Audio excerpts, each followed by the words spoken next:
For me, a great British castle is a fortress, a palace, a home, and a symbol of power, majesty, and fear. For nearly 1,000 years, castles have shaped Britain's famous landscape. These magnificent buildings have been home to some of the greatest heroes and villains in our national history. And many of them still stand proudly today, bursting with incredible stories of warfare, treachery, intrigue, and even murder. Join me, Dan Jones, as I uncover the secrets behind 6 great British castles. This time, I'm exploring one of the oldest and most notorious castles ever built. A fortress, prison, and execution place. Built to inspire fear in everyone who walked through its gates.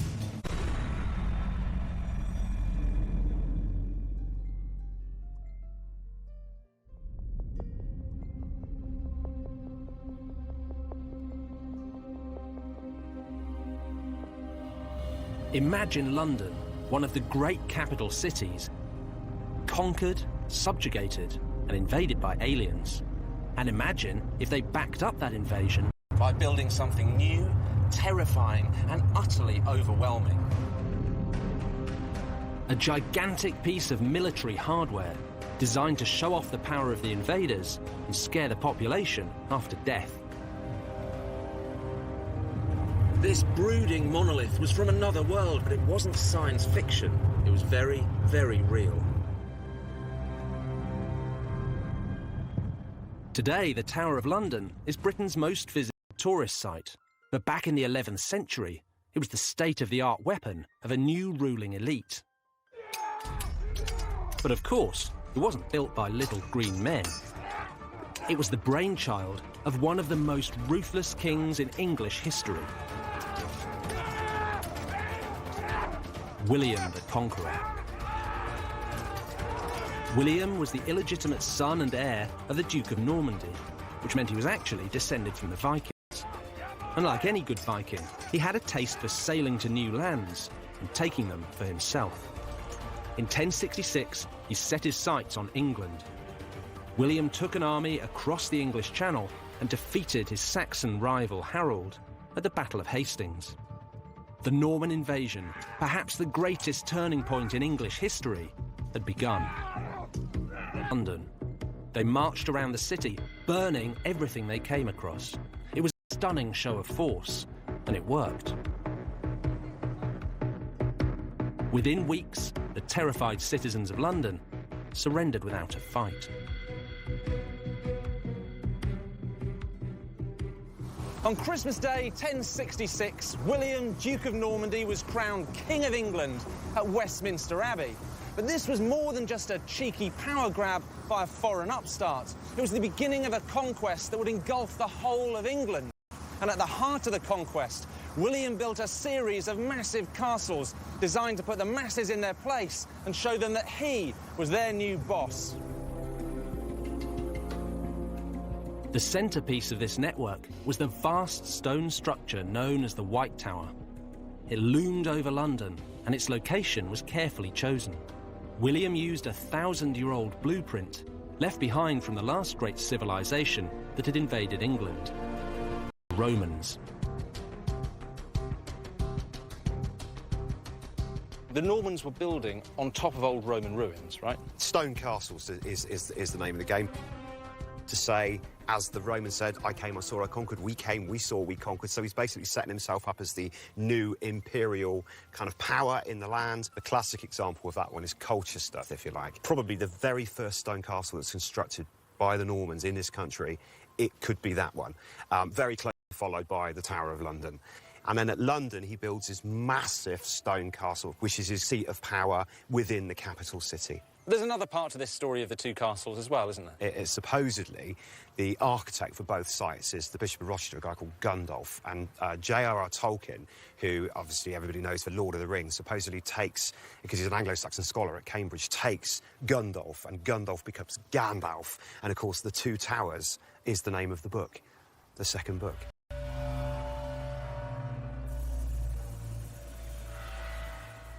But long before the tower inspired Tolkien, it had a very clear political role. By building in stone, William was sending a message. The Normans were here to stay. The White Tower was 90 feet high and its walls were 15 feet thick. It earned its name because its whitewashed stone walls could be seen for miles around. Londoners would never have seen anything like it. Heavily armed foreign soldiers stood behind thick stone walls, and it all sent out a clear message. This was a castle devoted to one simple purpose: maintaining royal power. London? Is it across the river with the mayor at City Hall? Is it with the politicians at Westminster? Is it with the money men in the city?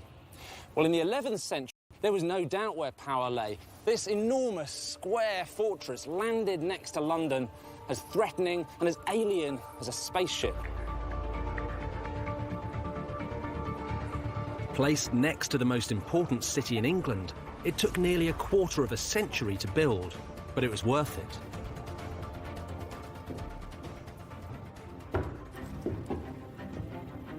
William was the new boss, and the White Tower proved it. Now, no one in England's capital would dare to disobey their new ruler. It seems hard to imagine today, but it's not. If you want to get a sense for how the tower loomed over London and overawed Londoners, the best way is to check out the 21st century equivalent. This is the Shard, the tallest building in Britain. 72 stories high, it really does soar above London, overshadowing everything that stands around it, much like the Tower of London once did. The view from up here is absolutely astounding. It's a cloudy day and you can see still about 14 to 15 miles in every direction. This must have been exactly how you'd have felt if you were a Norman king or a Plantagenet king down there in the White Tower looking over the medieval city. And down below all that, the Tower of London looks kind of puny. But you've got to imagine all of modern London and try and think back to what it would have looked like, say, in the 12th century when William Fitzstephen wrote his famous description of the city. And he described the Tower of London there, bang in the eastern corner, as rising up on ancient foundations, its mortar mixed with blood. Well, that was the eastern end, and the walls came out and stretched round what we now think of as the square mile. There was St Paul's Cathedral rising up in the middle. And then down at the end on the other side you had Westminster. And that was, as now, a political village. But what was important was at these 2 points, the Tower and Westminster marked out a line of power. So every king before their coronation in the Middle Ages emerged from the Tower and processed through the city all the way down to Westminster Abbey to be crowned. And that was the ultimate political pageantry. In the years that followed William's conquest, London grew rapidly. By the end of the 13th century, the population had reached over 100,000. But as the city grew, so did the Tower and its supremacy. And it's that tension between the Tower and the... In times of pomp and celebration, everything started at the Tower. But in times of chaos and crisis, it was a place to go and retreat. So this wasn't just a castle designed to overawe the common people. It was also somewhere to hide from them.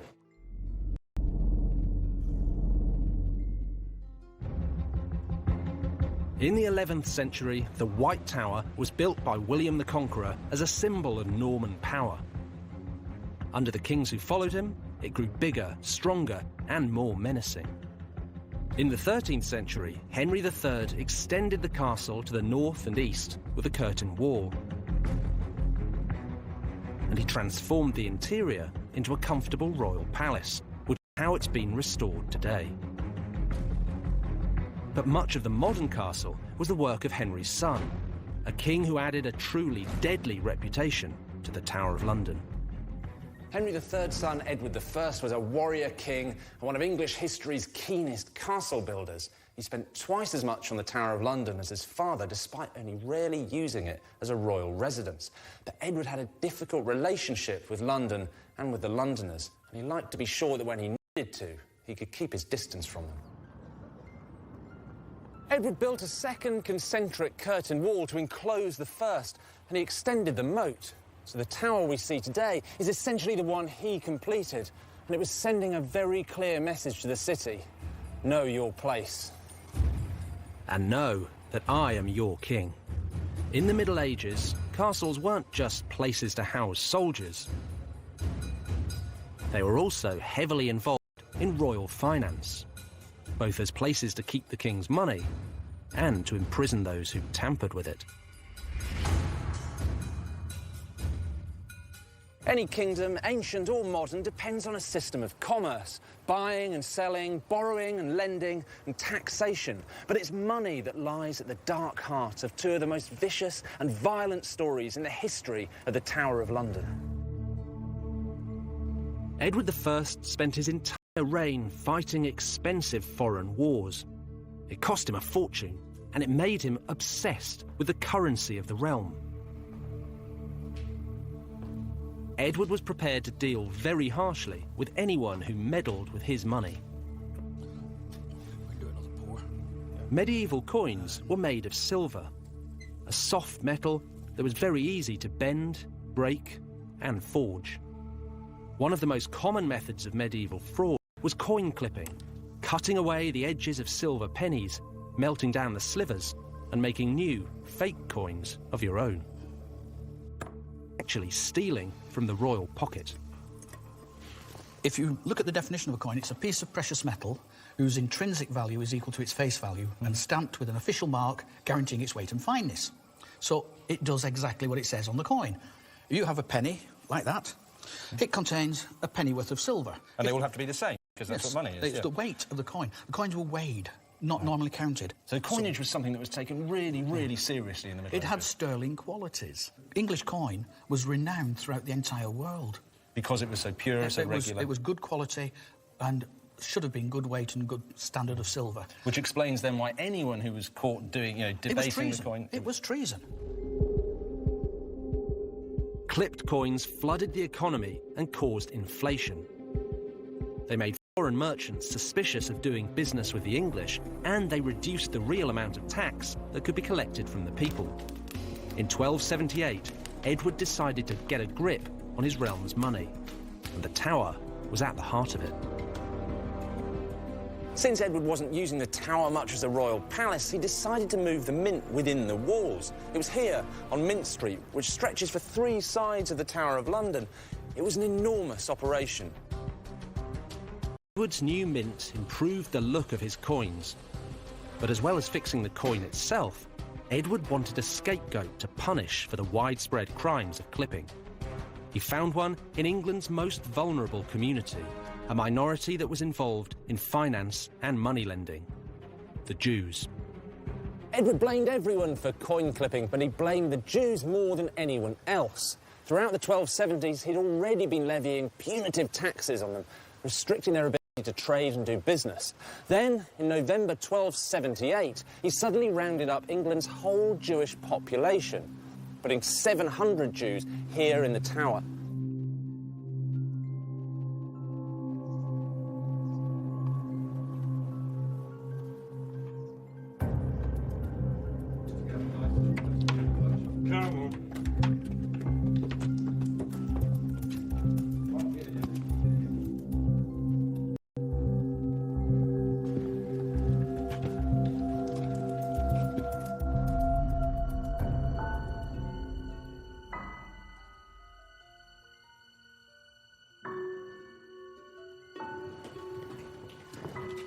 Get in there.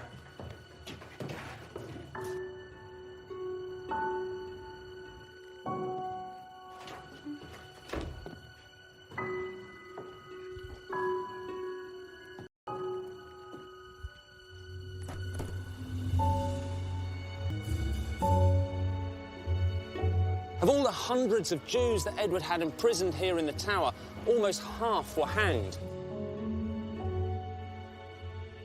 In fact, for every Christian executed for coin clipping, 10 Jews suffered the same fate. And within a decade, Edward had passed an act of expulsion, banishing the Jews from England for nearly 500 years. This was the worst Jewish massacre in British history. But Edward's actions were met with little more than a shrug from the rabidly anti-Semitic society of medieval England. And what was more, he had bolstered the fearful name of the Tower of London. By the end of Edward's reign, no one would dare to question the authority of the Tower. But 100 years later, the Tower's mighty reputation was blown to pieces as the castle found itself at the centre of the greatest popular uprising in British history, the Peasants' Revolt. In the second half of the 14th century, England was going to the dogs. The new king, Richard II, was a 14-year-old boy, and the country was being governed by his councils, led by the Lord Chancellor, Archbishop Simon Sudbury. But Sudbury's rule was a disaster, and throughout the country, people were starting to mutter about rising up in protest. In 1381, people were moaning about the same sort of things they still moan about today: war, death, and money. A war had been going on with France for generations. The Black Death had wiped out nearly half the population of England. Then, on top of all that, came a tax, a poll tax, levied on everyone, old and young, rich and poor. And there were 3 of them, levied on England, one after the other, in 4 years. The poll taxes were the final insult to a country that was well and truly fed up. On the 13th of June, a large group of militant protesters led by the Kentish rebel Wat Tyler entered London. They burned jails and legal offices. They chopped the heads off anyone associated with the government, piling their corpses in the streets. The following morning, Tyler and the rebels turned their attention to the ultimate symbol of political power. The Tower of London was the rebels' central focus. But why? They didn't want the lavish apartments, the royal jewels, or even the coin in the mint. They didn't want to capture the king, the teenage Richard II, which is just as well, because on the day they stormed the tower, he wasn't even here. What they really wanted was the traitors who'd imposed the poll tax. This is like today's Londoners. Archbishop Sudbury knew that the rebels were baying for his blood. Terrified, he and his ministers fled to the White Tower, where they hid in the chapel and prayed for salvation. Nomine Patris, et Filii, et Spiritus Sancti. Amen. Archbishop Sudbury and several other royal ministers had taken refuge in the tower because it was supposed to be the safest place in London. But when the angry mob burst through the doors, suddenly it was the most dangerous. Sudbury was hiding in this chapel when the rebels found him. He'd been saying masses all morning, and now he was saying his final prayers. Most traitors were brought to the tower, but now Sudbury was about to be taken out of it. He was dragged out to Tower Hill and decapitated. His head was stuck on a spike, with his bishop's mitre nailed on for good measure. For a gang of ordinary peasants to take what was basically the Prime Minister of the day out of the chapel in the greatest fortress in the land and hack his head off on Tower Hill, it's completely extraordinary, and this is almost like communism 600 years before its time. The following day, the young King Richard met the rebels to hear their complaints. But the meeting turned violent, and when Tyler made a move toward the king, he was grabbed by one of Richard's men and run through. A revolution was avoided, but only just.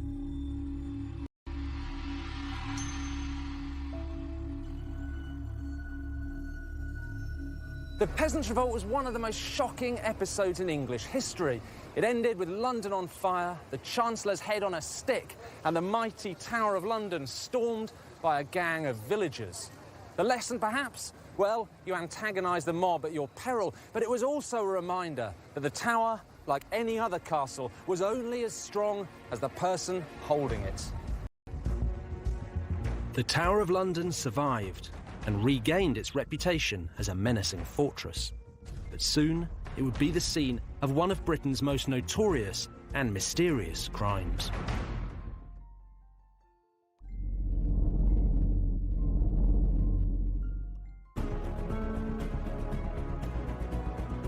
The Tower of London, first built by William the Conqueror, began its long life as a military weapon aimed at the City of London. Over the centuries, its power and prestige grew. Kings stayed in the tower the night before their coronations, and they retreated behind its walls to ride out periods of rebellion and war. But occasionally, kings would go into the tower and never come out. One of the great mysteries, and it's easy to see why. This is a riddle worthy of any detective novel, a crime that changed history and has never been properly solved. The princes in the tower were 12-year-old King Edward V and his brother, the 10-year-old Richard, Duke of York. In 1483, their father, Edward IV, died suddenly at the age of 40. The boys' uncle, Richard, Duke of Gloucester, quickly took them into his custody and placed them in the Tower of London. He claimed to be their protector and promised to rule the kingdom on their behalf. But soon, Richard's plans changed. He declared the two princes illegitimate and took the crown for himself as Richard III. The boys were no longer in the tower for their own safety. They were prisoners. For a few weeks, passers-by saw young Edward and his brother playing games in the tower gardens. After a while, their servants were dismissed and they gradually disappeared from public view. By the time Richard had been king for a couple of months, his nephews had vanished completely. They were never to be seen again. For centuries, the fate of the boys was a mystery. Most writers in the Tudor years blamed Richard III, including William Shakespeare, who portrayed him as an evil, hunchbacked, crown-stealing murderer. But was he really a murderer? Without any bodies, it was difficult for anyone to be sure. Then, suddenly, startling new evidence was turned up, hidden deep within the fabric of the Tower of London.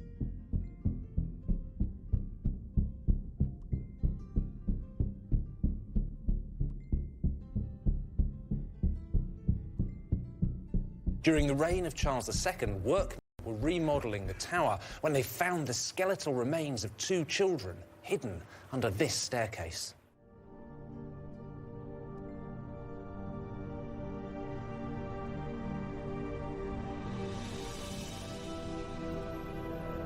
When Charles II heard that the bones had been found, he wanted them reburied with royal dignity, which is why today they're here in Westminster Abbey in this beautiful casket designed by the great architect Christopher Wren.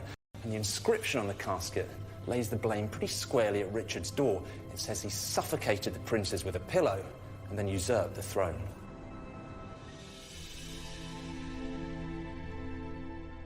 Richard III was dug up under a car park in Leicester in 2012, and his bones were subjected to everties almost 100 years.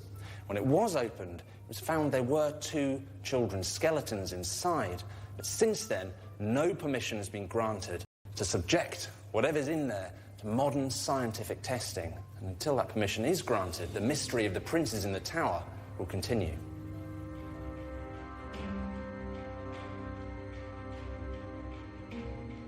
Even if the riddle of the princes in the tower is never solved, their story will continue to be one of the most notorious in British history, and an important part of the legacy of the Tower of London. But one thing is for certain: the princes were not the first prisoners to suffer in this castle, and they certainly weren't the last. 2 million people flock here every year to visit one of history's most notorious prisons. But where's the prison? There are no dungeons here. There's not even a torture chamber. But OK, over the years, plenty of people have been locked up in this fortress, ranging from Ranulph Flambard, the first prisoner who escaped, to the Cray twins, who were banged up here for avoiding military service. So there are reasons why being sent to the Tower has become one of history's most resonant phrases. But in the Tudor years, the Tower earned a new reputation. It wasn't just a place where people were banged up. It was a place where people were sent to be executed. And one English king was particularly fond of sending his victims here.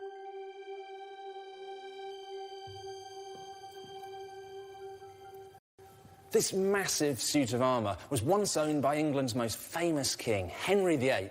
And you look at it, well, it tells you everything you need to know about Henry's self-image. It's big, it's manly, it's virile. It all points very obviously to one place. And this was owned by Henry towards the end of his life in 1540, when he was fat and grumpy and ill and tyrannical. And that's the Henry I associate with the Tower of London, because it wasn't his fortress or his palace or even his playground. It was his personal prison, where he locked up those he thought were traitors.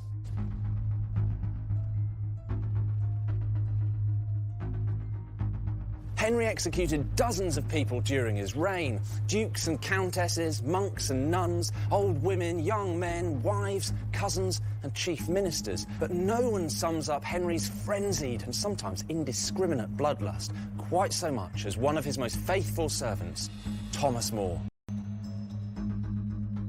Thomas More was a true Renaissance man. He was Lord Chancellor and one of Henry's closest advisors. He was also a deeply spiritual figure, a philosopher, a lawyer, and a famous writer.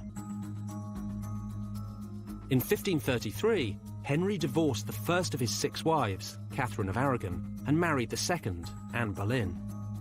More thoroughly disapproved, and although he knew it would enrage Henry, he resigned from the House of Commons in protest. As a devout and principled Christian, More couldn't accept Henry's decision to defy the Pope by divorcing Catherine and taking Anne as his new queen. But as one of the king's most powerful ministers, he didn't want to antagonise Henry either, so initially he bit his lip and kept quiet. But then Parliament passed an Act of Succession confirming Anne as Henry's queen and any sons she should have as Henry's heirs, and the king demanded that everybody, including More, take an oath to support it. Caught between his loyalty to the church and his allegiance to the king, More found himself in a desperate and impossible position. Did he follow the orders of his master, or stay true to his basic Christian principles? Here at All Saints, his private chapel in Chelsea, he prayed for guidance, but when he was summoned before the Archbishop of Canterbury, he was given an ultimatum: support the king or suffer the consequences.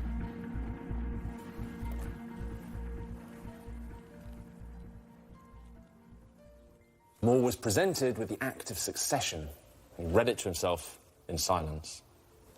Then he was presented with the Oath of Allegiance. He read it in silence. But he couldn't swear the oath. And so, to use one of the most infamous phrases in British history, he was sent to the Tower.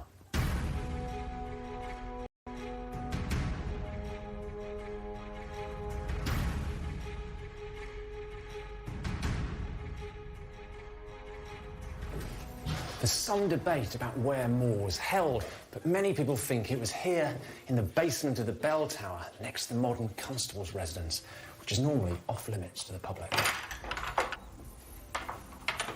In a way, this bare cell, with its sandstone walls and high vaulted ceilings, feels like a chapel. And as a prisoner of conscience, More spent months here, reflecting on his life and possibly his death. At first, More's imprisonment wasn't too bad. He was allowed to read and write, he could have visitors, he could take walks in the grounds of the tower. This was more like a civilised house arrest than being chucked in a dungeon. But within months, Parliament had passed yet another act, making Henry the absolute head of the Church in England. And cutting the country off from the authority of the Pope. The pressure on More was building. They may have been lifelong. As one of the most highly respected men in all of England edged slowly towards his doom, More himself described what happened next. So, Andrew, what is this collection we have here? We have a set of 16th century transcripts of the works of Thomas More. So much of it. So now we know what More's been accused of, but what was his punishment? Because that's in here as well, isn't it? So we are told that he's going to lose all of his properties, his land shall be deemed and adjudged in our said sovereign and his heirs in like estate, form and condition as they were before. So what we're saying here is that everything that Henry's given to Thomas More over the years that More's been in favour is now being taken back. He's ruined. Yeah, he loses absolutely everything. But what about More personally? Halfway down this page, we read, "and also shall suffer such pains of imprisonment of his body." So that great old phrase, sent to the Tower, that's the rest of More's life. Exactly. The ruthlessness of Henry, I suppose. Absolutely. And by this stage, I mean, he was a complete monster. He really was. More was visited twice, in May and June 1535, in an attempt to get him to take the oath of allegiance. But he saw this as a real dilemma. On the one hand, he was a devout Catholic. On the other, a loyal subject of the king. And he said, this Act of Parliament is like a two-edged sword, for if a man shall swear one way, it will confound his soul. If he swears the other way, it will confound his body. In other words, he was damned if he did, and damned if he didn't. In the end, when he was pressed to take the oath, More remained silent. On the 1st of July 1535, Thomas More was taken from the Tower of London to Westminster, where he was tried for high treason. His accusers deliberated for just 15 minutes before giving their verdict. More was found guilty of treason and he was sentenced to be hanged, drawn and quartered. He was taken by boat downriver to the Tower to await his fate. Having defied his king, More was sent back to this room to contemplate his awful fate. On the day before he was due to be executed, he wrote one final letter to his beloved daughter, Margaret. What does More have to say? Because this is the day before he was going to be executed. There must be quite an emotional letter for him to have written to his daughter. He says, "I never liked your manner toward me better than when you kissed me last. For I love when daughterly love and dear charity have no leisure to look to worldly courtesy." God, that's incredibly touching, isn't it?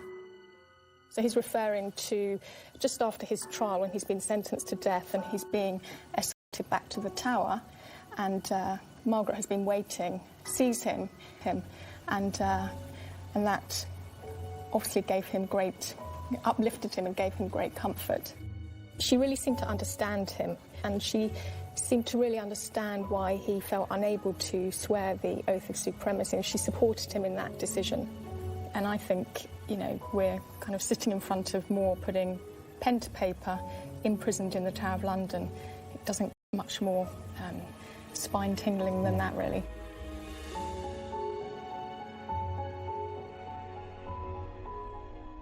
At 9 o'clock the next morning, Thomas More was brought from this cell to meet his fate.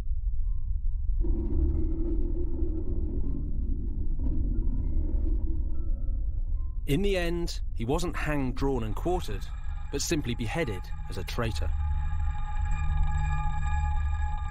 His final words were, "The king's good servant, but God's first." Thomas More's execution was only the beginning of Henry's reign of terror. And throughout the Tudor years, plenty of other noblemen and women found themselves locked up here, waiting for the executioner's call. None were more famous than Henry's second wife, Anne Boleyn, just 1 year later. Anne Boleyn stayed in the royal apartments here at the Tower of London on the night before her coronation as Henry VIII's queen. 3 years later, she was back on the morning of her execution. Now, for Anne's daughter, Elizabeth I, it worked the other way round. She was a prisoner here at the Tower of her sister, Mary I. Within a matter of months, she was leaving the Tower on the morning of her own coronation. In Tudor times, treachery was a fickle concept, and today's king, queen or royal confidant could easily be tomorrow's traitor. But fear of the monarchy would begin to wane.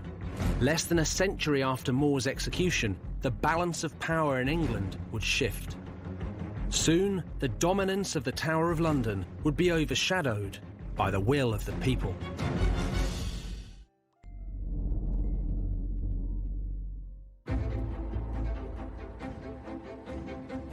From Norman times till the Tudor years, the Tower of London had been the focus for royal power. But by the 19th century, it was starting to lose its grip. This was no longer the main arena for political battles. Further up the River Thames, the Houses of Parliament now took centre stage. Now, the Tower took on another role. It began to attract tourists. And they weren't just here to inspect the ramparts.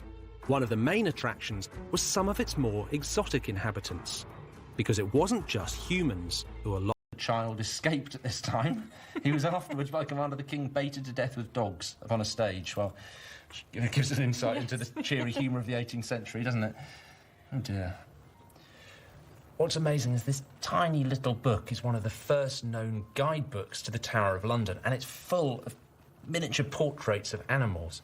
It's extraordinary to think that for 600 years, the Tower was home to the Menagerie, or London's main zoo. For more than 900 years, since the time of William the Conqueror, the Tower of London has been a royal palace. Now, royals get a lot of gifts. In fact, the present royal family has received a bear, 2 sloths, a baby crocodile, an elephant, a horse, and a canary. In 1252, the King of Norway presented the Tower with a very exotic gift, its very own polar bear. And the royal records show the purchase of a muzzle, a chain, and a long length of rope so the bear could go fishing for its own food in the river. England's medieval kings needed somewhere secure to put all the animals they received. Naturally, they chose the strongest castle in the land, the Tower of London. Over the years, the Tower was home to everything from monkeys to Barbary lions. And my favourite, a pair of dog-faced baboons. In the 18th century, the Tower of London opened its menagerie, or zoo, to the public. To get in, you had to pay 3 pennies, or bring along a cat or dog to feed to the lions. By 1828, the Tower held over 280 animals, but one man was not impressed. Arthur Wellesley, Duke of Wellington, was the heroic general who defeated Napoleon at Waterloo.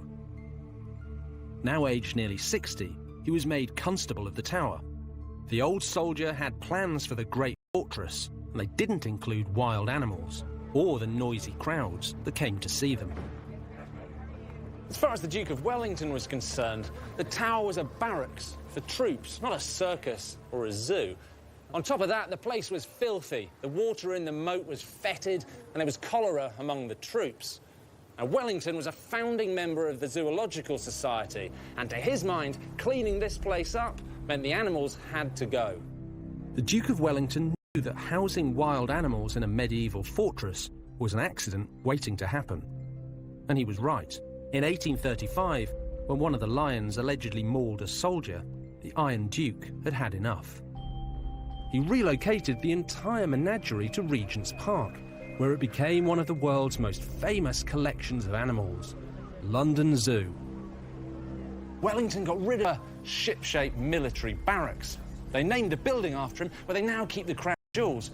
But you know what? The ultimate irony is the Duke of Wellington hated tourists. Wellington proposed that the public should be kept out of the Tower of London. He called them a nuisance and a threat to security.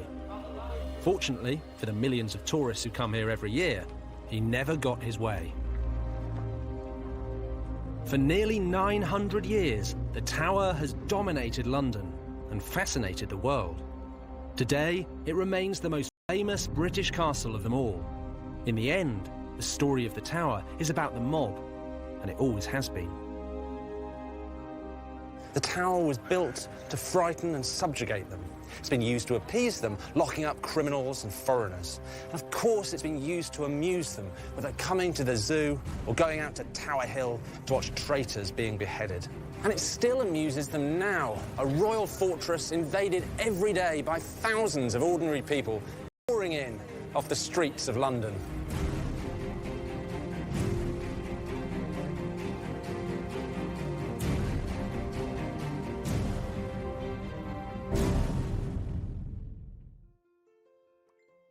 Next time, I'm uncovering the secrets of Warwick Castle.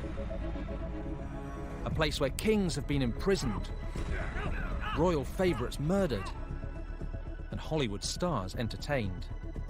For some, Warwick has been the source of limitless power. For others, a poisoned chalice. And you can catch all that next Thursday at 7. A storm is approaching and it's going to be trucking hell on the frozen frontier tonight. Stay tuned for a hair-raising ride as the Ice Road Truckers return with a new series here on Channel 5. That's coming up next.